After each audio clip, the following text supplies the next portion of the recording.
It was 1943, somewhere on the border of France and Germany. The air smelled of smoke and damp soil, and every sound felt like it could be your last. I wasn't supposed to be there that night. I was just a civilian, trying to survive the chaos that had swallowed my town whole. But fate decided otherwise. When I stumbled into the forest, hiding from the echo of gunfire, I met him, a wounded American soldier, his uniform torn, his eyes filled with pain and something else, something I couldn't name. He pointed his gun at me at first, his hands trembling. But then he lowered it, whispering, "You're not my enemy." And that moment, that single, trembling moment, changed everything. We were two souls caught in a war that neither of us wanted, finding refuge in each other when the world was burning around us. I didn't know then that what he was about to tell me would haunt my heart forever. Before I tell you what those words were, and what they meant, make sure to subscribe, because once you hear what happened between a soldier and a man who had nothing left to lose, you'll never forget it. The first time I saw him, he was half buried under the wreckage of a fallen tree. Smoke hung in the air, and the distant rumble of artillery shook the ground beneath my feet. I thought he was dead. But when I crouched closer, his eyes snapped open, green, sharp, terrified. He grabbed my wrist before I could even breathe. "Don't move," he said, his voice hoarse, barely above the sound of the rain dripping through the leaves. "Are you German?" I froze. My heart hammered in my chest. "No," I managed to say. "I'm French." He looked at me for a long moment before finally letting go of my arm. He was young, maybe 25, but war had already carved lines into his face. His uniform was torn, his shoulder bleeding through a ragged bandage. The insignia on his sleeve told me he was American. I should have left. Helping an Allied soldier could have gotten me killed. But something about the way he looked at me, that mixture of fear and desperation, rooted me to the spot. "What's your name?" I asked, still keeping a cautious distance. "Elliot," he said after a pause. "Private Elliot Hayes." He tried to stand but winced, collapsing against the tree trunk. "You shouldn't be here," he muttered. "There's fighting to the south. Germans are sweeping through this sector." I almost laughed. "Then it looks like we're both in the wrong place." He gave a weak grin, the kind that tried to hide pain. That was the first time I saw it, the spark of humanity still burning under all that dirt and exhaustion. Against every rational thought, I tore part of my coat and pressed it to his wound. He hissed in pain. "You don't have to." "Just stay still," I interrupted. "If they find you bleeding like this, you won't make it till morning." He looked at me, studying my face as if trying to decide whether he could trust me. "Why are you helping me?" I hesitated, unsure how to answer. Maybe it was pity. Maybe it was something deeper I didn't want to name yet. "Because I can," I said finally. That night, I helped him limp to the edge of an abandoned barn not far from the river. The roof was half collapsed, but it was shelter. I built a small fire from damp wood, enough to warm us both without drawing attention. He sat there, silent, staring into the flames. "Are you alone?" he asked suddenly. I nodded. "The village was bombed 3 nights ago. My family didn't make it." He lowered his eyes. "I'm sorry." We sat in silence for a while, the fire crackling softly. Outside, the wind howled, carrying with it the faint sound of distant explosions. I thought about leaving, about sneaking away before dawn. But every time I looked at him, shivering, his face pale from blood loss, something inside me refused to go. When he finally spoke again, his voice was gentler. "You risked your life for me. Why?" I stared at the fire. Maybe because no one else would have done it for me. He looked up, and our eyes met across the flickering light. For a second, the war outside felt like it didn't exist. He reached for the canteen by his side, offering it to me. "You should drink. It's cold out there." I took it, my fingers brushing his. It was a simple gesture, but it made my chest tighten. I looked away quickly, not wanting him to see the confusion in my eyes. We didn't talk much after that. The night was too long, too heavy. He drifted off to sleep, his head leaning against the wooden wall, his breathing shallow but steady. I watched him for a long time, listening to the rain tapping on the roof. Somewhere deep down, I knew this moment would matter. This night in the middle of nowhere, between two strangers on opposite sides of a collapsing world. Before I fell asleep, I whispered something I didn't even fully understand. "You're safe now." The next morning, I woke to find him standing outside, the gray dawn breaking over the hills. His jacket was still blood-stained, his hair wet from the mist. But there was something softer about him now, like the soldier's armor had cracked just a little. "You stayed," he said. I shrugged. "Didn't seem right to leave." He smiled faintly, his lips trembling from the cold. "You're either very brave or very stupid." "Maybe both," I replied. He chuckled, and for the first time since the bombs began falling, I felt something close to warmth. That was when I realized this wasn't just survival anymore. There was a thread pulling us together, fragile but real. And as we packed what little we had to move toward the next safe village, I couldn't stop wondering what would happen if that thread pulled too tight. Because something in his eyes told me that this wasn't the end of our story. Something was about to change. We walked for miles that morning, keeping low through the woods, following the faint outline of the river that separated our world from the fighting. Elliot limped beside me, his breath shallow, his face pale beneath the morning fog. Every so often he'd stop, clutching his wounded shoulder, and I'd have to steady him. He hated that. "I'm fine," he'd insist through gritted teeth, even as his legs trembled. "Fine people don't bleed through their shirts," I said, pointing to the dark stains spreading down his sleeve. He exhaled, frustration flickering in his eyes. "You don't have to babysit me, you know." "I'm not babysitting," I replied quietly. "I'm making sure you don't die." For a while, neither of us said anything. The only sounds were our boots sinking into the mud and the occasional crack of gunfire far away. The forest felt endless, branches heavy with dew, the smell of earth and smoke mixing in the cold air. When we finally reached a clearing, the sun had begun to push through the clouds, painting everything in a pale golden hue. Elliot sat on a rock, rubbing his temples.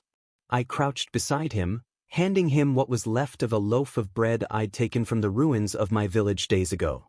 He stared at it. "You've been carrying this all along?" I nodded. Didn't think I'd be sharing it with an American soldier.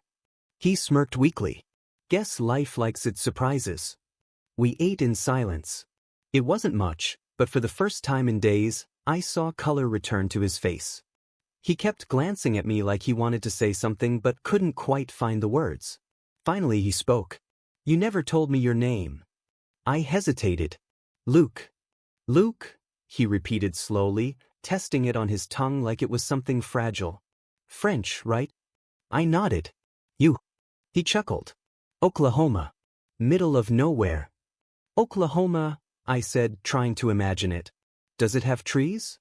He laughed, the sound startling me because it was the first time I'd heard anything so human since the war began. "Plenty. But no mountains. No rivers like this. Just open sky and dust." I found myself smiling. "Sounds peaceful." "Yeah," he said softly, his eyes distant. "It used to be." Something about his tone made my chest tighten. There was grief in it, not just for his home, but for everything he'd lost out here. We kept walking until we reached an old mill by the river, half buried in ivy. It looked abandoned, the kind of place forgotten by time. I suggested we rest there for the night. Inside, it was dark and smelled of wet wood and rust. I cleared a space near the wall, spreading out an old tarp I found. Elliot sank down beside me, his breath coming out in uneven bursts. "Your wound's worse," I said, unwrapping the bandage. The gash was angry and red. I cleaned it with river water as best I could, but he flinched each time the cloth touched his skin. "Sorry," I murmured. He shook his head. "It's fine. Just keep going." I worked in silence, my hands trembling slightly. His skin was warm beneath my fingers, his heartbeat steady despite the pain. When I looked up, he was watching me. "What?" I asked, suddenly aware of how close we were. "Nothing," he said quickly, though his voice betrayed him. "Just, you remind me of someone." "Someone from Oklahoma?" He smiled faintly. "Yeah, my brother. He used to fix me up like this after I'd do something stupid." "And did you?" "Constantly." We both laughed, the sound echoing softly off the wooden beams. For a moment, it felt like the war didn't exist. Like we were just two men in an old mill, sharing warmth against the cold. As night fell, I fed the fire with scraps of wood. Shadows danced on the walls, and Elliot leaned back, his eyes half closed. The tension between us had shifted. It wasn't just survival anymore. It was something else, something unspoken. "You saved my life," he said after a while. "Twice now." I shrugged. "Don't count yet. You're not out of danger." He turned to me, his gaze steady. "You could have left me there. Why didn't you?" I hesitated, my throat dry. "Because when I saw you, I saw someone who didn't deserve to die out there." He held my gaze for a long moment, his expression unreadable. Then he whispered, "Neither do you." The silence that followed was thick, charged. I could hear every crackle of the fire, every breath we took. I wanted to look away, but I couldn't. Finally, he shifted closer, his shoulder brushing mine. It was a small movement, but it sent a jolt through me. I didn't pull away. We sat like that for a long time, the space between us heavy with everything we weren't saying. His eyes flicked down to my hands, still shaking slightly. "Are you cold?" he asked. I nodded, though it wasn't entirely true. "Come here," he said quietly, pulling his blanket open. I froze, unsure what he meant. But before I could think, he moved it around both of us. Our shoulders touched fully now, his warmth pressing against my side. "This okay?" he asked softly. I swallowed hard. "Yeah." He nodded and leaned his head back against the wall. I could feel his heartbeat through his chest, slow and steady. Outside, the wind howled. Inside, we were two fugitives from a world that had lost its mind, finding, for one fleeting moment, a fragile kind of peace. When I glanced at him again, his eyes were closed. But there was a faint smile on his lips, one I didn't think soldiers remembered how to make. And as I sat there beside him, the firelight painting our faces gold, one thought wouldn't leave my mind. If this was wrong, then why did it feel so right? Tomorrow, the war would come again. But tonight, I wasn't alone. The storm outside didn't stop all night. The wind howled through the cracks in the wood, rattling the old mill like a beast trying to get in. I barely slept. Every time I closed my eyes, I felt the weight of Elliot's body next to mine. The warmth of him, the rhythm of his breathing, the quiet sound of life in a world that had forgotten peace. When morning came, gray and heavy, I pulled myself up and looked around. Elliot was still asleep, the blanket wrapped around his shoulders, his blonde hair damp from the leaking roof. He looked younger like that, softer, almost innocent. It was hard to believe that just 2 days ago, I'd found him bleeding in the mud, a stranger in enemy uniform. But now, he didn't feel like a stranger anymore. I stepped outside to fetch water from the river. The forest was drenched, the air thick with mist. The world smelled of wet pine and smoke from distant fires. When I came back, Elliot was awake, staring at me with a faint smile. "You really don't stop taking care of me, do you?" he said, his voice low and rough from sleep. I poured him some water. "Someone has to. You'd probably bleed out if I left you alone." He chuckled softly. "You might be right about that." We sat in silence for a while, sharing the bread that was left. The quiet between us was comfortable, not the kind that needed to be filled with words. It was strange how easy it felt now. After we ate, I inspected his wound again. The bleeding had stopped, but it still looked angry and deep. "You should be resting," I said. Elliot shook his head. "We can't stay here forever. If patrols come this way..." He didn't need to finish. We both knew what would happen if they found a French villager helping an American soldier behind enemy lines. I hesitated. "There's an old farmhouse a few miles south. My uncle's place.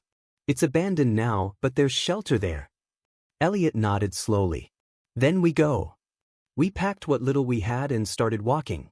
The road was silent except for the crunch of our boots and the distant thunder of artillery. Sometimes I thought I saw movement through the trees, the flicker of uniforms, the glint of rifles, but when I turned, there was nothing. At one point, Elliot stumbled.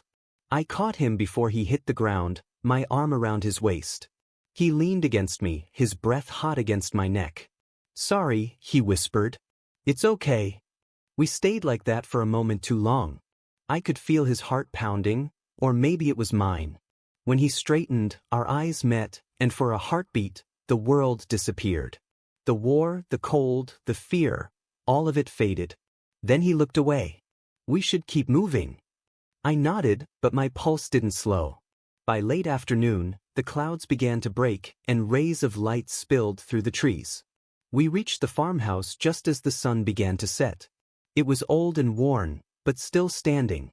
The shutters hung loose, and the door creaked like a sigh when I pushed it open.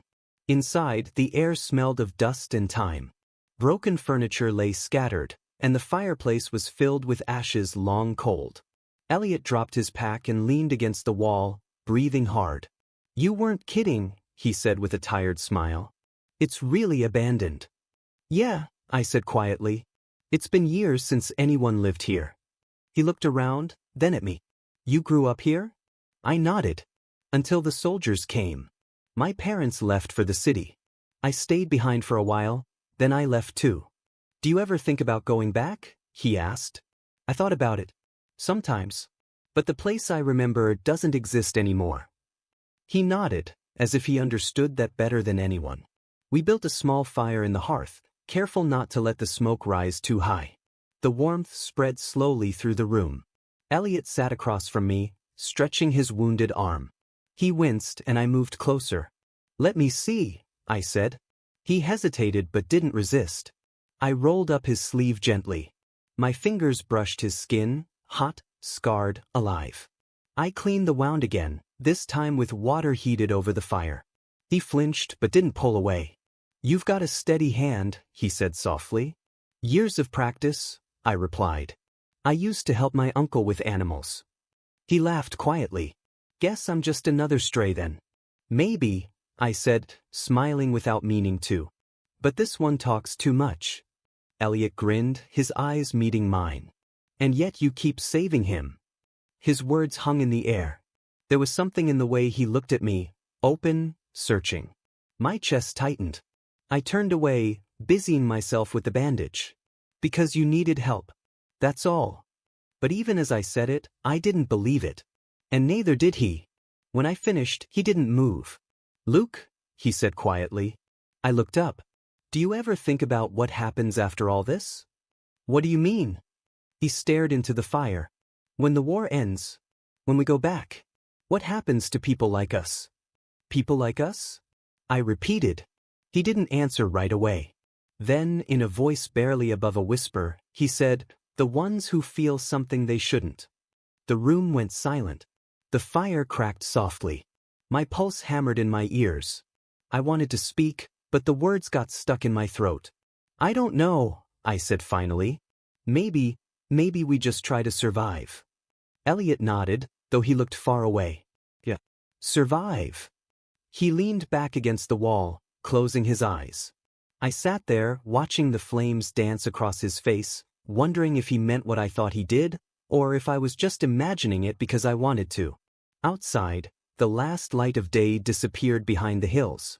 Inside, two men sat by a dying fire, pretending the world outside didn't exist. And somewhere between the silence and the crackling embers, I realized something terrifying. I didn't want the war to end if it meant losing this. Not him. Not the way he looked at me when the rest of the world turned dark. That night, as the wind rattled the windows, I lay awake listening to his breathing beside me. And though neither of us said a word, we both knew something had already begun that neither war nor fear could stop.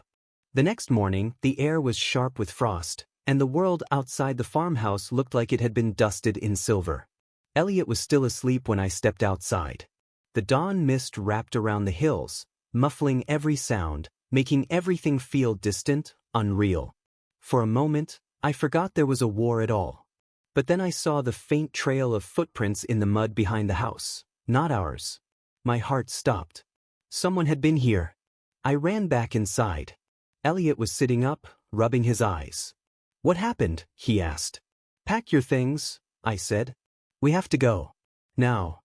He blinked, confused, but the urgency in my voice made him move. Within minutes, we had our meager belongings ready. We slipped out the back, moving quietly through the forest. I kept checking behind us, certain I could hear something, the faint crunch of boots, the low hum of voices. After nearly an hour of walking, we stopped to rest by a fallen log. Elliot was breathing hard, his hand pressed to his bandaged side. "Luke," he said, "I can't keep running like this." I crouched next to him. "Just a little farther. We'll find somewhere safer." "Safer doesn't exist out here," he replied bitterly. Then, softer, "We can't keep pretending it does." The exhaustion in his voice made something inside me twist. He was right, there was no safe place anymore.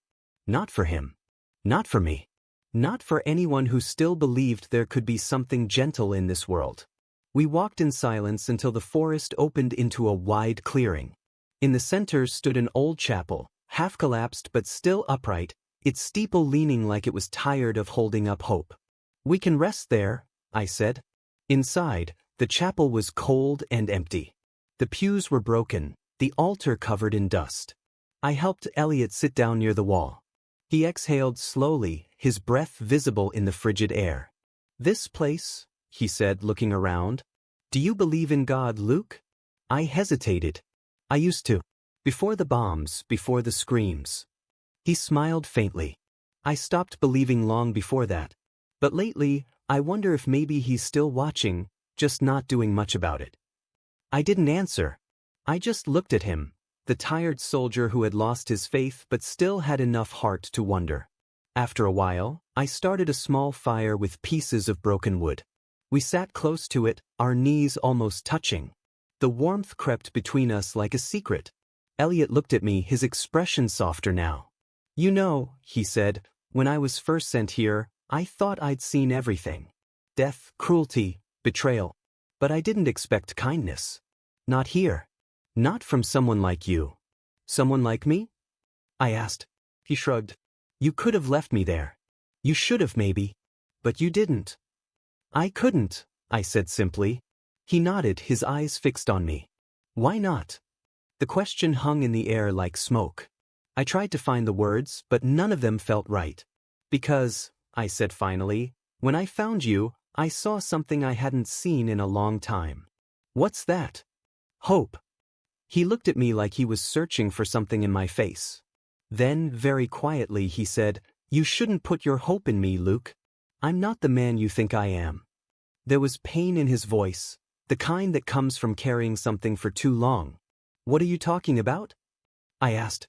He turned away, staring into the fire. "Back home, I had someone. A man. We kept it hidden, of course. But when I enlisted, he begged me not to go. I told him I'd come back. But I didn't. I left him there, and he was killed in a bombing 6 months later." The silence that followed was heavy, filled with the crackle of the fire and the sound of my heartbeat. "I thought if I fought hard enough," he continued, "maybe it would mean something. Maybe I could forgive myself. But I can't. I never will." I wanted to reach out, to touch him, to tell him it wasn't his fault. But something in his eyes stopped me, that mix of grief and guilt too deep for comfort to touch. Instead, I said quietly, "You're still alive, Elliot. That has to mean something."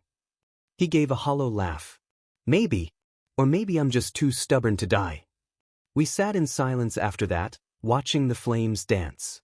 The light flickered across his face, softening the lines of pain. Then, suddenly, a sound broke the quiet, the distant rumble of engines. Trucks. Soldiers. Elliot's eyes widened. "They're close." I grabbed his arm. "We have to move." We put out the fire and slipped out the back of the chapel. The forest was darker now, the sun already sinking behind the hills. The sound of the engines grew louder, echoing through the trees. We ran, or tried to. Elliot's wound slowed him down. Every few steps, he stumbled, and I had to hold him up. My lungs burned, my legs screamed, but I didn't stop. Finally, we reached a ravine, deep and hidden by thick underbrush. I helped him down carefully, and we crouched there, breathing hard. The trucks passed above us, their headlights slicing through the trees. Voices shouted orders in the distance. Elliot's hand was shaking. I reached out instinctively and took it. He looked at me, startled, then didn't pull away. For a moment, neither of us spoke. We just listened to the chaos moving past, holding on to each other like the only thing real in a world gone mad.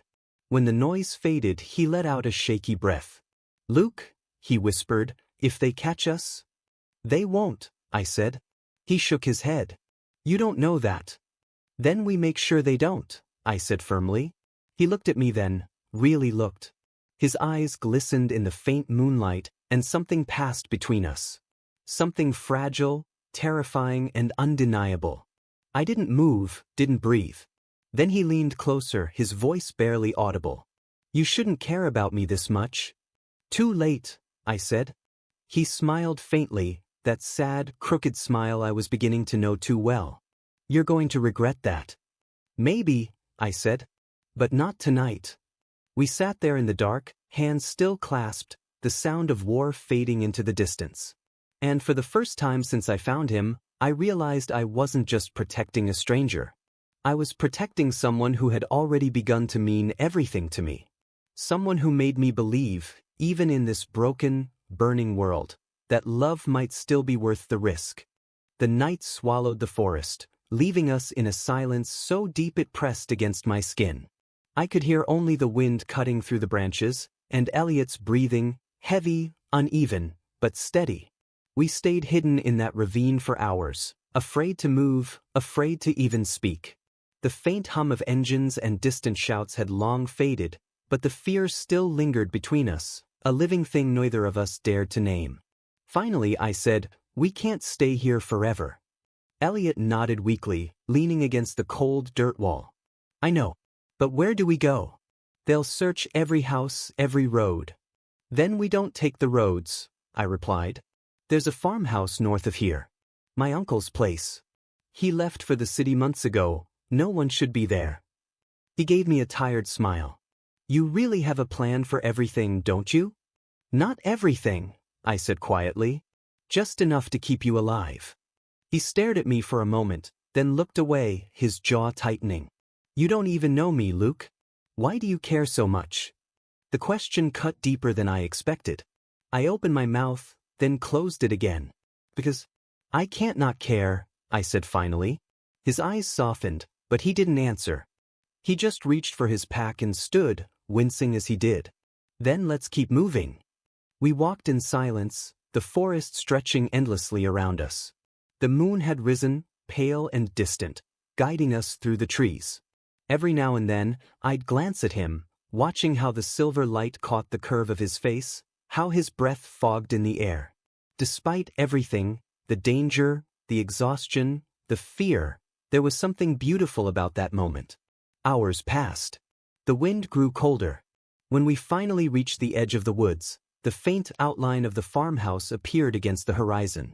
It looked ghostly under the moonlight, windows dark, roof sagging, fields long abandoned. "We made it," I whispered. Elliot didn't reply. He just exhaled a shaky breath and followed me inside. The air smelled of dust and wood smoke. I lit a small lamp I found in the corner, the soft glow illuminating the cracked walls and broken furniture. We found blankets, an old kettle, and a small stash of dried beans in the pantry. It wasn't much, but it was enough. As I boiled water, Elliot sat on the floor near the fire, his back against the wall. His head hung low, his hair falling into his eyes. I watched him quietly, wondering what thoughts haunted him. After a while, he said, "You ever think about what comes after all this?" I hesitated. "After the war?" He nodded. "Yeah. When it's over, if it ever ends." "I don't know," I said. "I used to dream about going back to the city, maybe finding work again. But now, I'm not sure there's anything left to go back to." He smiled faintly. "Same here. I used to think I'd go home, fix up my father's old shop. Start over. But now," his voice trailed off. "Now, I think I just want peace." We both fell silent again, listening to the fire crackle. After a while, I sat beside him. The warmth of his body reached me before his eyes did. He looked at me, really looked, and for a long moment, the world outside seemed to disappear. "Elliot," I said softly, "when I found you, I thought I was saving you. But maybe you're the one saving me." He laughed quietly, the sound breaking something inside me. I doubt that. I'm serious, I said. Before you, I was just surviving. But I'm remembering what it feels like to care about someone again. He turned away, staring into the fire. Don't do that, Luke. Do what? Make me believe in something I can't have. I frowned. What do you mean? He looked back at me, eyes full of something that hurt to see. People like us, we don't get happy endings. Not in times like these. I shook my head. I don't care about endings. I care about now. He smiled sadly. You don't know what you're saying. I leaned closer. Then make me understand. For a moment, neither of us moved. The air between us felt charged, trembling. I could feel his breath against my skin, his heartbeat echoing faintly through the silence. And then slowly he reached out, his hand brushing mine. It wasn't a kiss, not yet. It was something deeper, quieter. The kind of touch that said I see you. I'm here. Even if the world isn't. But just as quickly as it happened, he pulled away. He stood up, pacing to the window. I shouldn't have done that, he said, voice shaking. I rose too. Elliot. No, he interrupted. You don't get it. If anyone finds out, if anyone even suspects. I don't care what they think, I said, stepping closer. He turned to me, anger and fear flickering in his eyes. You should. Because I do. The words hit me like a blow. I stopped in my tracks. You're afraid. Of course I'm afraid, he snapped. You think I haven't seen what they do to men like us? I've watched soldiers dragged into the streets for less. I won't let that happen to you. I took a deep breath, my chest tight. Then what do you want me to do? Pretend I don't feel this? Yes, he said quietly, if it means staying alive. The fire crackled behind us, filling the silence that followed. I wanted to shout, to argue, to tell him that life wasn't worth living if it meant hiding forever. But looking at him, the exhaustion, the pain carved into his face, I couldn't. Instead, I said softly, you can keep running from what you feel, Elliot. But I won't. He looked at me for a long moment, his expression unreadable. Then, without a word, he walked past me and disappeared into the next room. I stood there alone, staring into the dying fire. The warmth faded quickly, replaced by the cold grip of doubt.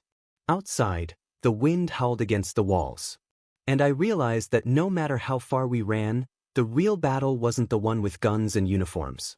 It was the one between fear and love, and I didn't know which one of us would win. I didn't sleep that night. The fire had burned down to embers, leaving the room wrapped in shadows and silence. I could hear Elliot's uneven breathing from the next room, restless, like a man caught between dreams and regrets. I sat by the dying fire, staring into the glow, wondering if I'd made everything worse by saying what I did. Maybe I should have stayed quiet, kept my feelings buried like everyone else did in times like these. But love, I realized, doesn't wait for peace. It shows up in the middle of chaos, fragile, trembling, but alive. By dawn, I decided I couldn't let things end that way.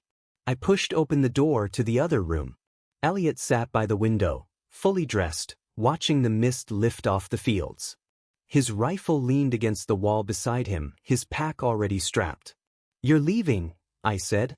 He didn't turn. It's safer for both of us if I do. You think running will fix this? I asked.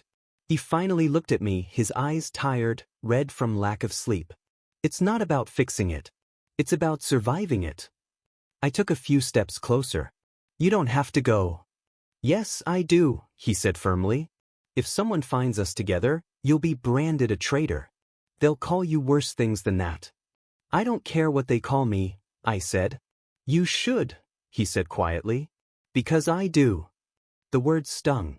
He rose and grabbed his pack, but I blocked the door. Elliot, listen to me. You saved my life out there. You don't get to walk out of mine now. He froze. His hands clenched around the strap of his bag. Luke, don't make this harder than it already is. I'm not trying to make it harder, I said, my voice trembling.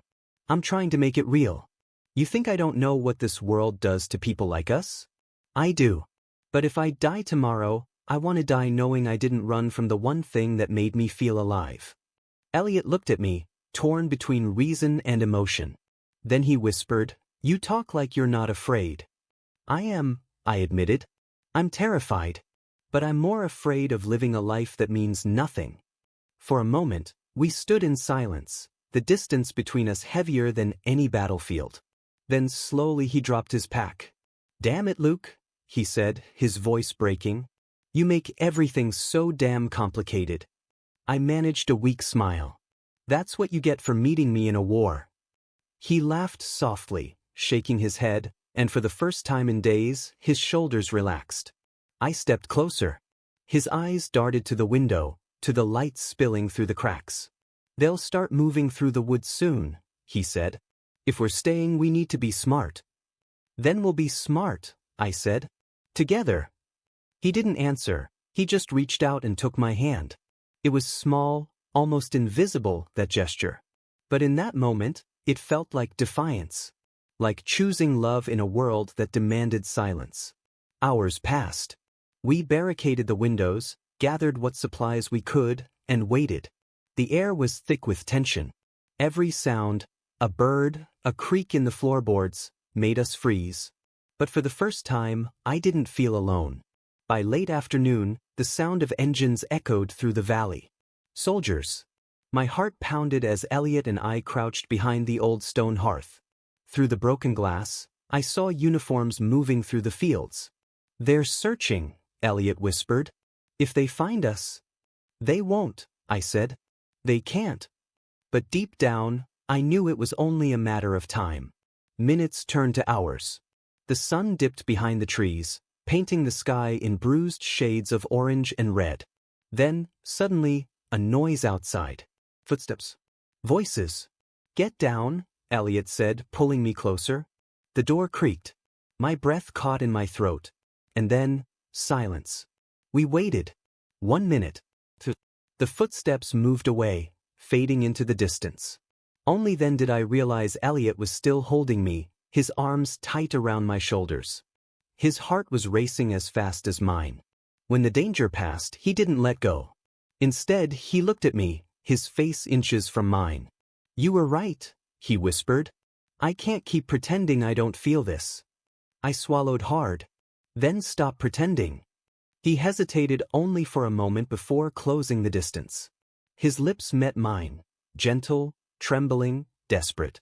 The world outside could have been burning, but inside that old farmhouse, time stood still. It wasn't just a kiss. It was a confession, a promise, a surrender. When we finally pulled apart, he rested his forehead against mine. "If this costs me everything," he said, "I don't care anymore." I smiled through the tears I hadn't realized were falling. "Then we'll lose it together." We stayed like that for a long time, two souls who'd found something worth fighting for in a place built for war. Later, as the moon rose and the night settled around us again, I sat by the window, watching the stars blink through the clouds. Elliot slept beside the fire, his face calm for the first time since I'd met him. I thought about the world, how cruel it could be, how quick it was to judge what it didn't understand. And yet, in that tiny corner of it, something pure had survived. Maybe that's what love really is, not the absence of fear, but the courage to keep feeling in spite of it. I turned to look at him one last time before closing my eyes. "We'll find peace one day," I whispered, "even if the world never understands." Outside, the wind carried our secret into the night, soft, defiant, and eternal.